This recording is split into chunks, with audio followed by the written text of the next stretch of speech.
Dan pemirsa, gelombang penolakan mewarnai proses sidang paripurna pengesahan RUU Pilkada yang dinilai sebagai bentuk pembangkangan terhadap konstitusi.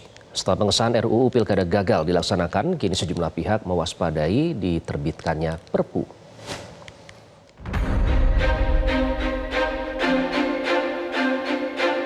Masa mengepung gedung Dewan Perwakilan Rakyat sejak Kamis pagi saat DPR hendak menggelar sidang paripurna pengesahan rancangan Undang-Undang Pemilihan Kepala Daerah atau RUU Pilkada. Proses pengesahan RUU Pilkada akhirnya gagal dilaksanakan karena jumlah peserta rapat tidak quorum. Ketua DPR RI Puan Maharani juga tidak hadir karena tengah memenuhi undangan resmi Parlemen Hongaria dan Serbia.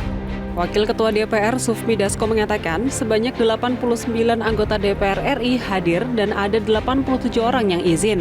Dan yang lainnya tidak ada keterangan sehingga tidak memenuhi quorum.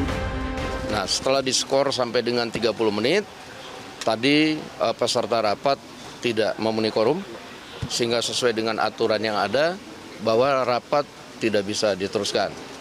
Nah, sehingga acara pada hari ini pelaksanaan pengesahan revisi Undang-Undang Pilkada otomatis tidak bisa dilaksanakan. Bang, fraksi Gerindra sendiri emang berapa yang hadir, Bang?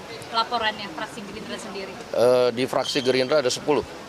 Hanya ya, 10 yang hadir? Jadi hadir fisik ini ada 86 orang kalau nggak salah tadi. Ya.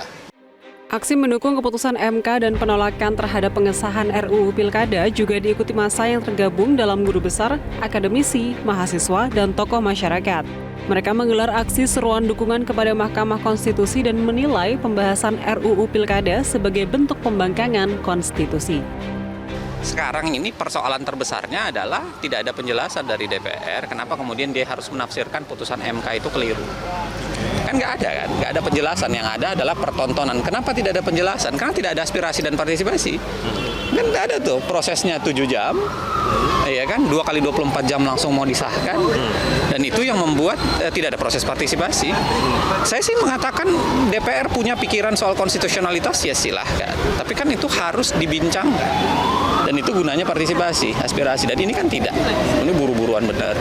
Yang kedua adalah kalau kita lihat baik-baik sebenarnya apapun yang disampaikan setidaknya sampai saat ini oleh DPR itu nyaris tidak ada alasan yang benar.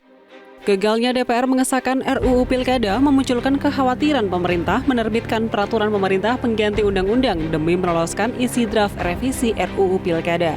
Mantan Wakil Menteri Hukum dan Hak Asasi Manusia Wamenkumham Dedi Indrayana menyebut, jika pemerintah nekat mengeluarkan Perpu atau pertimbangan kebutuhan mendesak, muatan Perpu harus tetap mengakomodir amar putusan MK. Kalau Perpu hadir, itu landasannya kan kegentingan yang memaksa.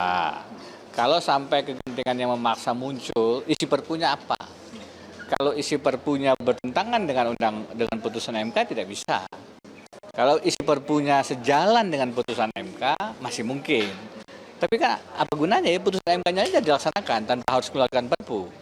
Jadi kalau Perpu dijadikan alat untuk membatalkan putusan Mahkamah Konstitusi, ya itu tadi saya katakan apapun forumnya, politik atau hukum tidak bisa. Jadi semestinya memang semua menjadi negarawan, tunduk, patuh pada konstitusi. Kalau tidak ya tadi ada constitutional crisis. Kita tidak punya aturan main bernegara, itu berbahaya sekali. Selain di Jakarta, aksi penolakan terhadap pengesahan RUU Pilkada juga terjadi di sejumlah daerah. Massa mengepung kantor DPRD setempat untuk mendesak semua pihak agar menghormati putusan Mahkamah Konstitusi. Tim Liputan Metro TV.